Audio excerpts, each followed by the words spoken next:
Hola, ¿qué tal? Bienvenidos a este módulo 8 del curso de Microbiota 2025.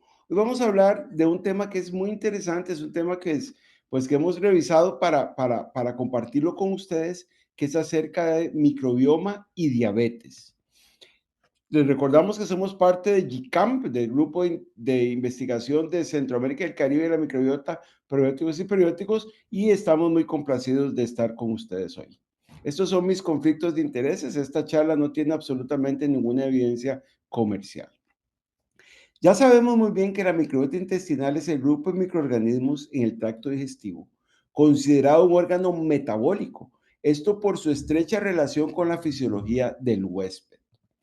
Si nosotros vemos esta gráfica, vamos a ver cómo existe cuando hay una disbiosis de la microbiota intestinal, como hemos mencionado, hay un desbalance en este tipo de bacterias, ¿verdad? Entonces, algún grupo de bacterias beneficiosas van a tener un efecto muy importante a nivel metabólico que va a terminar básicamente con la disminución de la grelina, con la disminución de la leptina, del GLP-1 y el GLP-2, lo que va a ayudar, ¿verdad? En algún momento a mecanismos como son el sobrepeso y la obesidad, la presencia de hígado graso y la presencia de hipertensión arterial, sobre todo cuando hay un aumento en los lipopolisacáridos en la circulación, con aumento básicamente disminución del óxido nítrico, aumento del TMAO y aumento de los toll-like receptors tipo 2 y tipo 4.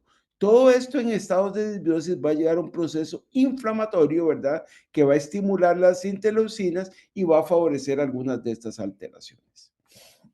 Se han sugerido varios mecanismos para explicar cómo la desbiosis intestinal puede influir en el desarrollo y avance de la diabetes, considerando las diferencias básicas entre diabetes tipo 1, diabetes tipo 2 y la diabetes estacional. Y este es un resumen del cuadro anterior, donde vemos todos los elementos implicados en este desarrollo de esta disbiosis, ¿verdad? Que inicia, que aumenta la permeabilidad intestinal y va a llegar el paso de ciertos lipopolisacáridos que van a alterar el funcionamiento metabólico. Ahora bien, la diabetes tipo 1 es una enfermedad autoinmune donde las células beta del páncreas que producen insulina son destruidas y hay un cambio en la microbiota intestinal desde temprana edad que podría contribuir a su desarrollo. La alteración de la microbiota pues, con más bacteroides y proteobacterias va a aumentar la sonulina, ¿verdad? Como vemos a este nivel, ¿verdad? Esta es la situación de salud adecuada, ¿verdad? Donde hay bacterias antiinflamatorias, podemos decirlo así, va a haber un ambiente metabólico e inmunológico mejor, en tanto en la diabetes tipo 2, donde aumentan sobre todo bacteroides y proteobacterias, esto hace que aumente la sonulina y vamos a tener una permeabilidad intestinal aumentada, como vemos acá.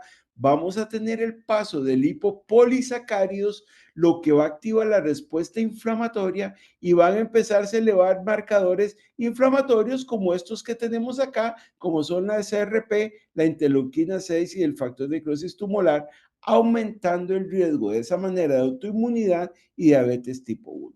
Entonces, acá nosotros vemos que en medio de este proceso hay una permeabilidad intestinal aumentada. Ahora bien, hay una serie de productos, ¿verdad?, que van a activar el sistema inmune innato, causando una inflamación pancreática con una insulitis, ¿verdad? Y rompiendo la tolerancia a los autoantígenos.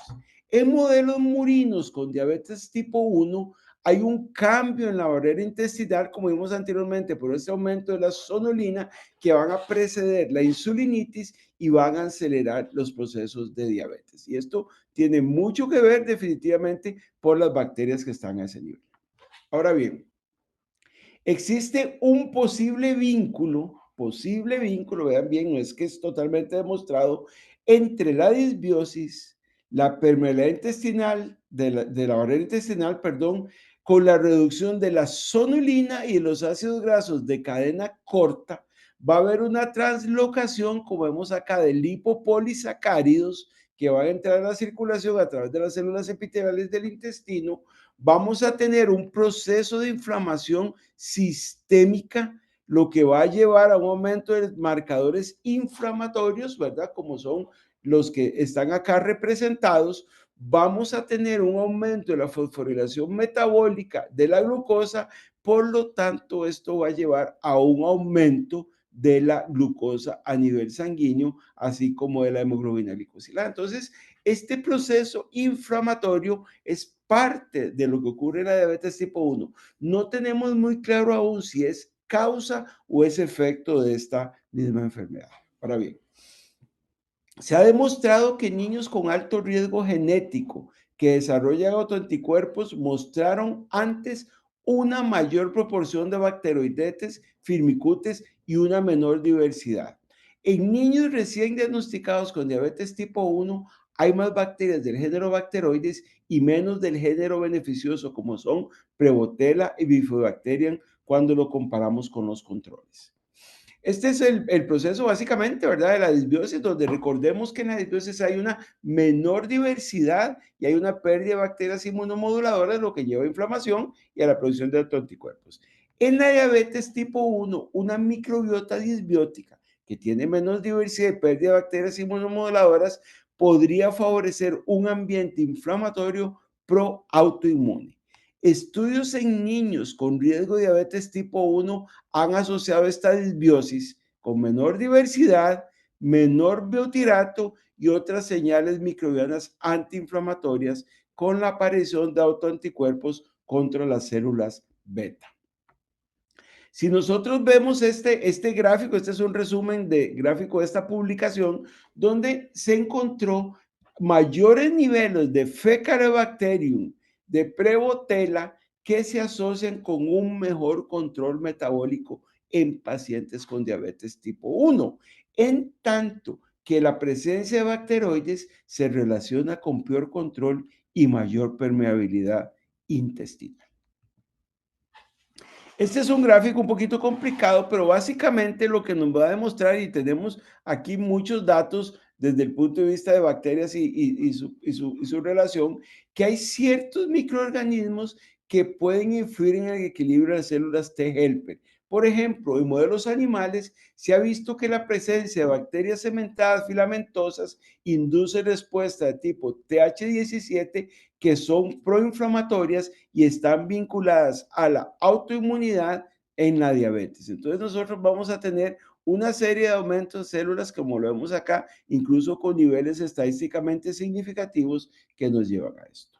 Ahora bien, la diabetes tipo 2 es una enfermedad metabólica que sabemos bien que está caracterizada por la resistencia a la insulina y por la disfunción de las células beta y está fuertemente asociada a la obesidad.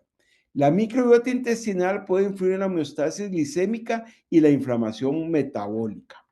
Las personas con diabetes mellitus tipo 2 presentan menor diversidad microbiana y menos bacterias beneficiosas, como son Faecalibacterium, Roseburia, Akkermansia mucinífera, que están relacionadas con menor inflamación y resistencia insulínica.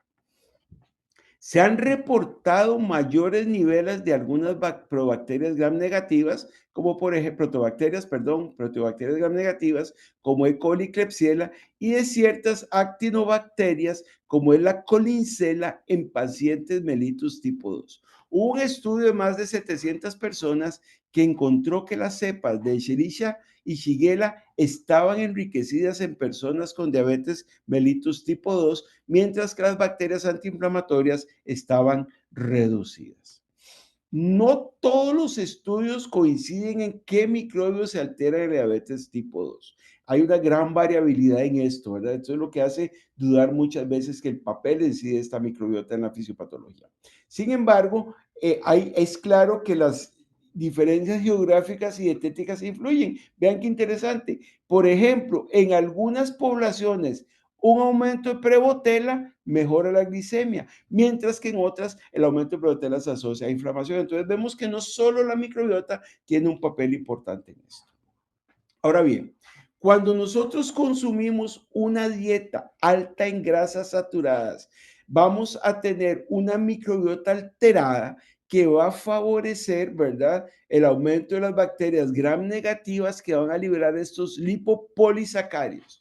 Estos lipopolisacáridos van a entrar al torrente sanguíneo debido a la mayor permeabilidad intestinal que existe, lo que va a provocar una inflamación sistémica leve a través de los receptores TLR4, contribuyendo de esta forma a la resistencia a la insulina. Qué interesante. Entonces, este proceso de disbiosis intestinal con este aumento de permeabilidad intestinal es un factor importante a tomar en cuenta. Ahora bien, hubo un ensayo clínico que destacó que pacientes con diabetes mellitus tipo 2 que siguieron una dieta china tradicional alta en fibras fermentables redujeron significativamente su hemoglobina glicosilada en 12 semanas, más que el grupo con dieta estándar, y mostraron un aumento de las bacterias productoras de butirato y de bifidobacterias, ¿verdad? Al entrar en esta dieta rica en fibras fermentables. En la eubiosis, ¿verdad? Tenemos una serie de bacterias colónicas que van a fermentar la fibra dietética, ¿verdad? Produciendo ácidos grasos de cadena corta, como son butirato, propionato y acetato, que van a mejorar la mucosa intestinal, o sea, hay una mejor integridad de la mucosa intestinal, y de esta manera, a través del GLP-1 y el PPYY, van a aumentar los niveles de GLP en el intestino y van a mejorar el apetito, regular el apetito, y van a aumentar péptidos que mejoran la insulinosensibilidad. En la disbiosis relacionada con diabetes mellitus tipo 2 va a haber una disminución de bacterias que producen butirato, como son el Faecalibacterium pneumoniae, la Kermansia mucinífila, y esto va a reducir los ácidos grasos de cadena corta, sobre todo el butirato y el propionato, que va a afectar la función intestinal al ver una disminución de la función de barrera con aumento de los receptores intestinales, lo que va a llevar, ¿verdad?, a la liberación de insulina debido a la inflamación que se procesa una vez más por un aumento en la permeabilidad intestinal. Nosotros tenemos una microbiota, ¿verdad?, que se va a encargar de convertir los ácidos biliares primarios en secundarios, que van a activar los receptores clave para el metabolismo glucídico, y van a haber una serie de cambios en las bacterias como son bacteroides y Prevotella, que pueden afectar la señalización de estos ácidos grasos biliares, ¿verdad? Que dependiendo de cómo se dé, si es a través del estímulo del FXR, va a haber una sensibilidad a la insulina, y los ácidos biliares secundarios que van a aumentar la producción de GLP-1 y van a influir en en la sensibilidad a la insulina también. La microbiota va a secretar, la microbiota, perdón, va a afectar la secreción de incretinas. Estas incretinas se van a aumentar ya que algunas bacterias regulan factores intestinales y receptores que controlan la liberación de GLP-1 y GIP, ¿verdad? Que son estos factores importantes en la regulación de la glucosa. Y una disbiosis puede disminuir esta señalización, afectando la respuesta de la incretina y favoreciendo de ese modo la hiperglicemia. En la diabetes tipo 2, la disbiosis puede alterar la producción microbiana de aminoácidos y metabolitos relacionados con la resistencia a la insulina, ¿verdad? Y acá tenemos, y sobre todo, esto es muy importante porque algunos aminoácidos de cadena ramificada y el imidazol propionato van a afectar la señalización de la insulina, llevando una resistencia a la insulina. Entonces vemos que en la diabetes tipo 2 pareciera que la disbiosis, que es muy clara en los pacientes con obesidad, con dietas alteradas que favorecen diabetes, pues sí tiene un papel muy importante. Y viene la otra parte que es también importante conversar, que es la diabetes gestacional, que la diabetes gestacional es una intolerancia a la glucosa que aparece por primera vez durante el embarazo, periodo en que la microbiota intestinal sufre una serie de cambios fisiológicos, posiblemente influenciados por alteraciones hormonales y metabólicas. En el tercer trimestre del embarazo, la diversidad microbiana disminuye y la relación firmicutes-bacteroidetes aumenta. Esto va a favorecer la extracción de energía y una insulinoresistencia fisiológica. Sin embargo, en la diabetes gestacional estos cambios son más marcados y pueden volverse patológicos. Cuando nosotros tenemos inflamación e insulinoresistencia materna, al igual que ocurre en la diabetes tipo 2, hay una microbiota alterada en esta patología, que puede causar un ambiente proinflamatorio con bacterias también productoras de lipopolisacáridos que van a generar una inflamación crónica leve. Esto va a afectar la acción de la insulina y junto con la resistencia insulínica del embarazo va a provocar la hiperglicemia. Algunas bacterias como son Colinzella, Suterella y Blautia se asocian con mayores niveles de glucosa e insulina en la diabetes gestacional. También durante el embarazo, ¿verdad? Debido al aumento de hormonas, va a haber una afección en la sensibilidad a la insulina y la microbiota intestinal podría influir en su metabolismo. Una disbiosis podría alterar estas vías y aumentar los efectos diabetogénicos, aunque la evidencia aún es limitada. Además, existen algunos metabolitos microbianos que podrían afectar señales hormonales relacionadas con la glicemia. En la diabetes gestacional se observa, una reducción de las bacterias beneficiosas como son bifidobacterias y Akkermansia, junto con un aumento de los géneros proinflamatorios como por ejemplo el desulfovibrio, que ¿verdad? Hay algunas enterobacterias que van a producir toxinas que ocasionan también estrés metabólico. Este es un ejemplo muy claro, ¿verdad? Y tenemos acá lo importante de la dieta, ¿verdad? Para evitar la disbiosis y de qué manera puede ocurrir. Vamos a ver qué tenemos. Una dieta rica en grasas insaturadas o colesterol va a favorecer una disbiosis. En esta disbiosis van a disminuir las actinobacterias y las bifidobacterias, que son bacterias protectoras, y va a aumentar los bacteroides, ¿verdad? Que están asociados a la inflamación y la resistencia a la insulina. Este desequilibrio bacteriano va a alterar la homeostasis metabólica y va a contribuir a la intolerancia a la glucosa en la gestante. ¿Qué pasa en la mamá y en el feto? Bueno, esta disbiosis intestinal en la diabetes aumenta la inflamación de bajo grado, contribuye a la resistencia a la insulina y afecta la salud metabólica materna y condiciona al feto a un mayor riesgo futuro de obesidad, diabetes y síndrome metabólico. Acá nosotros tenemos un cuadro, ¿verdad? Donde vean qué interesante y voy a posicionarme en esta última línea donde están las bifidobacterias que son tan importantes, periodo neonatal. Vean cómo las mamás que tienen diabetes gestacional tienen una disminución en comparación con las madres sanas del género bifidobacterias y en general de los actinomycetales, junto con un aumento de los bacteroides, como vemos acá. Entonces hay una disbiosis en este caso. Ahora, cuando nosotros tenemos obesidad materna, ¿verdad? Con aumento del índice de masa corporal, con lípidos aumentados, con adiponectina disminuida, ¿verdad? Y problemas a nivel de la placenta, hay una alteración de la microbiota. Entonces, la diabetes gestacional que tenemos acá, con la obesidad, se asocia con cambios microbianos que son vinculados a la diabetes, a la glucosa, perdón, en ayunas y a la resistencia a la insulina. Entonces, la microbiota intestinal, ¿verdad? Modula la abundancia, la diversidad, las unidades formadoras de colonia y el estado y la etapa de la gestación. Entonces, hay un círculo de retroalimentación contra obesidad, microbiota y diabetes gestacional. Entonces, la microbiota es un nexo clave en la regulación metabólica durante el embarazo. Cuando comparamos mujeres con diabetes gestacional y mujeres con diabetes mellitus tipo 2 no embarazadas, ambas mostraron, o sea, tanto la gestante diabética como la diabetes tipo 2 no embarazada, exceso de Colinzella, de sulfovibrio y Blautia en estos casos.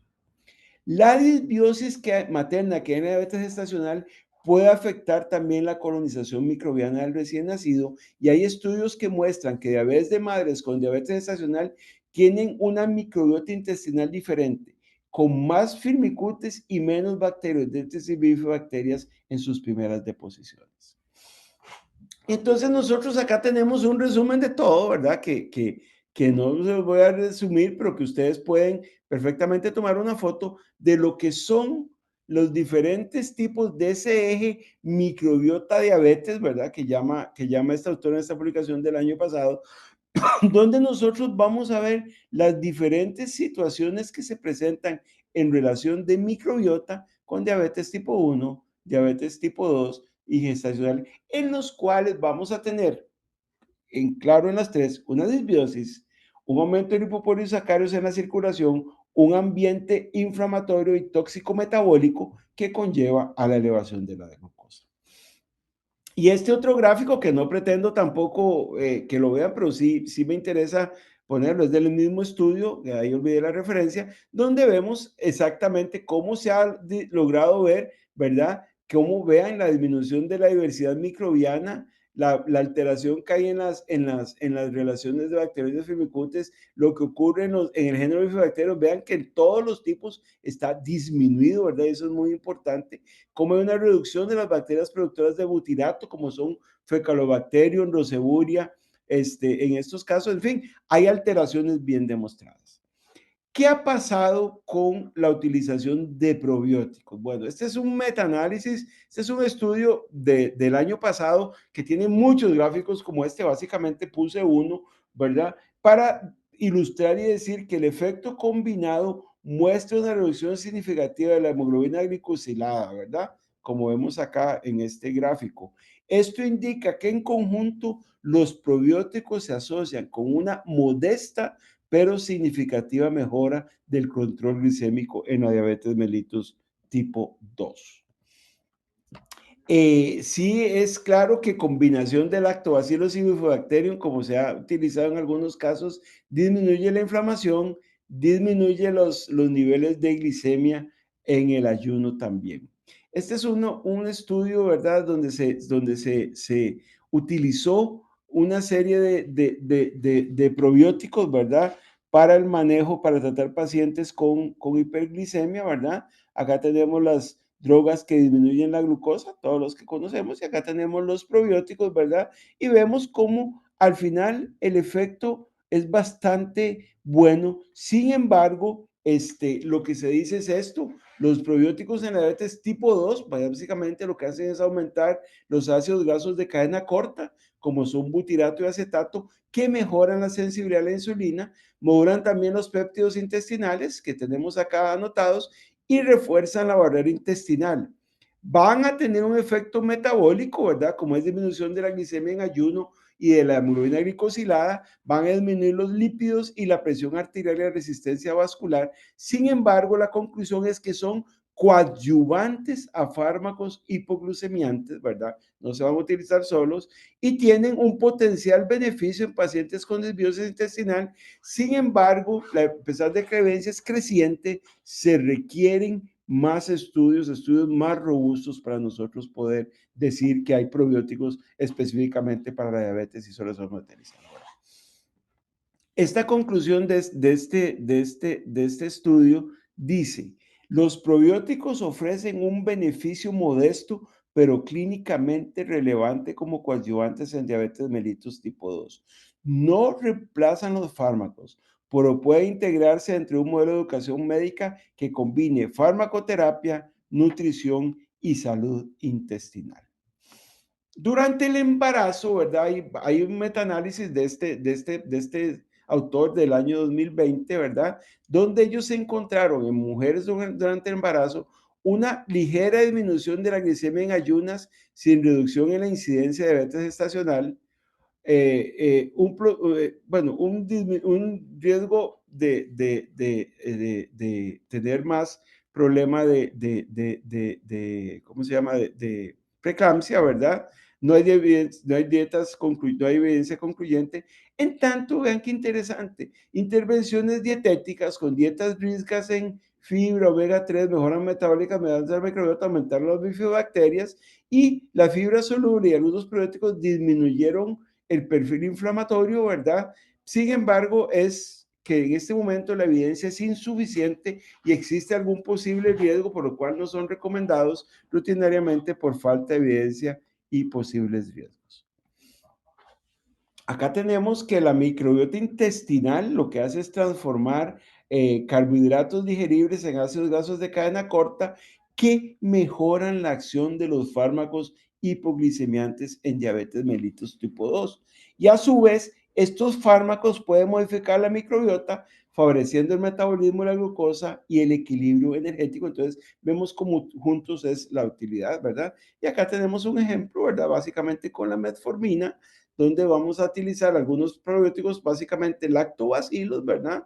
Que van a ayudar a que la metformina tenga una mejor utilización, ¿verdad? Un mejor efecto, básicamente como coadyuvante, ¿verdad? Cuando vamos a tener un microbioma dominado por bacteroidetes, un microbioma dominado por Prevotella. Entonces, los metabolitos mediados del SGLT1 producidos por lactobacillus van a aumentar la absorción de glucosa en las células CACO2 y van a modular el efecto de la metformina. Las respuestas diferenciales a los tratamientos van a depender de la capacidad del microbioma para metabolizar los ácidos bilares, ¿verdad? Entonces, los microbiomas dominados por bacteroides responden distinto a los dominados por Prevotella. Entonces, ahí también va a influir mucho cuál sea la microbiota en ese momento, pero es interesante cómo la metformina, utilizada con algunos probióticos, sobre todo lactobacillus, puede ayudarnos en la respuesta. Y esta es un estudio en mujeres embarazadas, ¿verdad? De microbiota y drogas pues básicamente antidiabéticas y la microbiota y las drogas durante el embarazo, ¿verdad? Entonces, básicamente es claro que los antibióticos, las estatinas, van a alterar la microbiota, ¿verdad? Y va a haber una alteración definitivamente en lo que es la composición microbiana con la utilización de estos productos. La microbiota, también se han utilizado trasplantes de materia fecal, ¿verdad? Entonces, una microbiota intestinal alterada está relacionada con resistencia a la insulina e inflamación en diabetes tipo 2. El trasplante de materia fecal busca restaurar la diversidad microbiana y mejorar la función metabólica. Hay ensayos que muestran que la materia fecal de donantes sanos puede mejorar la sensibilidad a la insulina y cambiar la microbiota, pero sus efectos en la hemoglobina glicosilada y glicemia son variables y existen muchas limitaciones para decir que se puede utilizar, sobre todo por la heterogeneidad de los estudios, ¿verdad? Y que los efectos son transitorios y hay poca evidencia de la seguridad a largo plazo. Interesantemente, aquellos que responden al trasplante de materia fecal suelen ser aquellos con mayor disbiosis basal, y en ellos el injerto de una microbiota sana que esté rica en Akkermansia y Butyribibrio logra colonizar mejor y producir mejores cambios clínicos. Y cuando hablamos de prebióticos, ¿verdad? Y control glicémico, ¿verdad? Básicamente el mecanismo es muy parecido a aumentar ácidos grasos de cadena corta y disminuir la endotoxemia, ¿verdad? Se han utilizado almidones resistentes que llegan al colon y fermenta. Se demostró en diabetes tipo 1 que es seguro y tiene efectos beneficiosos inmunitarios, ¿verdad? En la diabetes tipo 2 hay evidencia de mejoría en la glicemia y la insulinoresistencia, y en la prediabetes aumenta la sensibilidad de bacteroides intestinales, que ya vimos que están aumentados en la diabetes. Entonces, básicamente es un estudio con un prebiótico a base de almidón que ha tenido efectos interesantes. Y este es un resumen, pues un resumen, un gráfico bastante complicado de cuáles han sido los posibles mecanismos, ¿verdad? En los cuales la utilización de bióticos como probióticos, prebióticos y simbióticos ha tenido un efecto. Y también hoy día los posbióticos que se están utilizando, básicamente ácidos grasos de cadena corta que se están utilizando, ¿verdad? Pero nosotros vemos que existe mucho estudio, mucho deseo de encontrar una relación entre la microbiota y la diabetes para mejorar el tratamiento de las mismas, ¿verdad? Pero existe una serie de variables, como vemos acá, ¿verdad? Que van a tener mucho que ver en lo que es la respuesta a esto. Ok, para terminar, vamos a dejar unos mensajes que son importantes. Número uno, que la disbiosis parece contribuir a un entorno protoinmune mediante aumento de permeabilidad intestinal y señalización inflamatoria con disminución de metabolitos inmunoreguladores como es el butirato.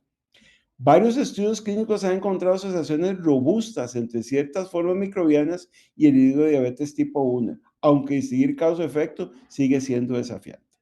En la diabetes tipo 2, la disbiosis intestinal tiende a promover un estado proinflamatorio e insulino resistente mediante endotoxemia y disminución de metabolitos beneficiosos, a la vez que altera ejes metabólicos hormonales, como son las incretinas y los ácidos biliares.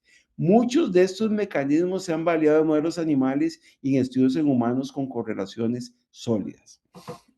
La diabetes gestacional parece conllevar una microbiota intestinal distinta a la de embarazos normoglicémicos, con menor presencia de beneficiosos como Bifidobacterium y Akkermansia y en algunos estudios mayor abundancia de especies proinflamatorias. La investigación en microbiota de diabetes continuará produciendo conocimientos valiosos y posiblemente intervenciones efectivas, siempre que se superen las limitaciones que se han mencionado anteriormente. La evidencia evoluciona rápidamente. Lo que hoy es preliminar podría confirmarse o refutarse en pocos años con ensayos más grandes y eso, hacia eso se va. Y mantener una mirada crítica, pero optimista es esencial, reconociendo que estamos apenas descubriendo el potencial de este órgano olvidado, como se ha llamado, que es la microbiota en la salud metabólica humana. Muchas gracias y espero que la información que hemos compartido sea de utilidad para todos ustedes.